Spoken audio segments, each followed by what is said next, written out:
Hi there, welcome back. Today I'm going to talk about the third Klesha, the third root of suffering as demonstrated in the book Tantra of the Yoga Sutras or Yoga Sutras by Patanjali.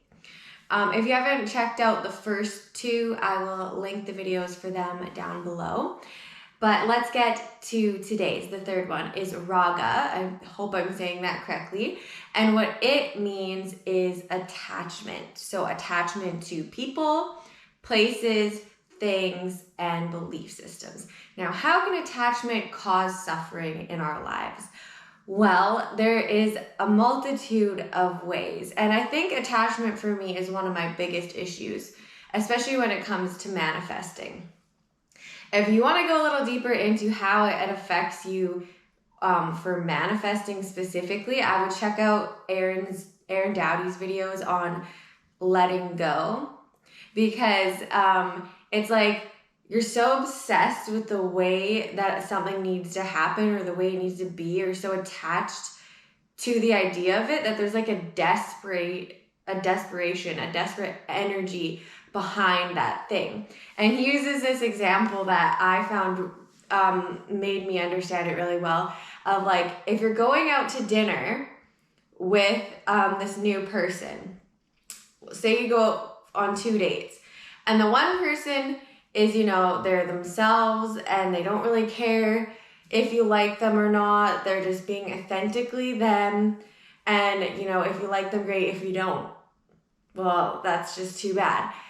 And then your second person you go out with is so attached to you liking them and so obsessed with you that they want you so bad that you pick up this like desperate energy off them, and they're awkward and nervous and they don't know what to say, and they're maybe saying things that are inappropriate, and you're like, ew, you kind of like withdraw from that because you're like, why are you so obsessed with me, kind of thing. Now think about the thing you want in the universe being you and you being so obsessed with it. Like, I want it so bad.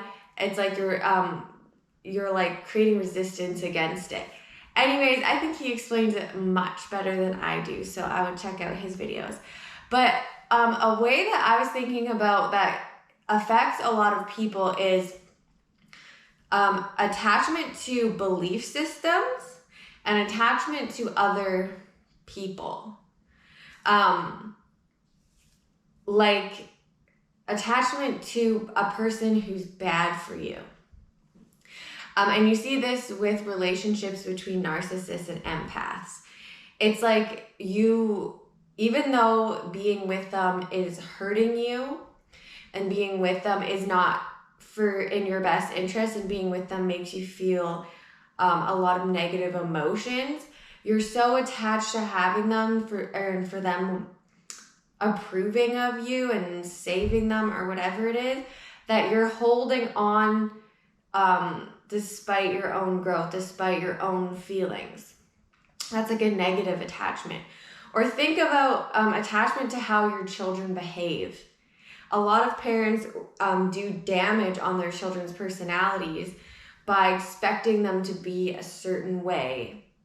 And a lot of children, and this creates so many issues when they grow up, and I know this is something that I went through too, trying to find myself in adulthood, they have to reject parts of themselves and be inauthentic all the time to live up with the expectations that their parents put on them.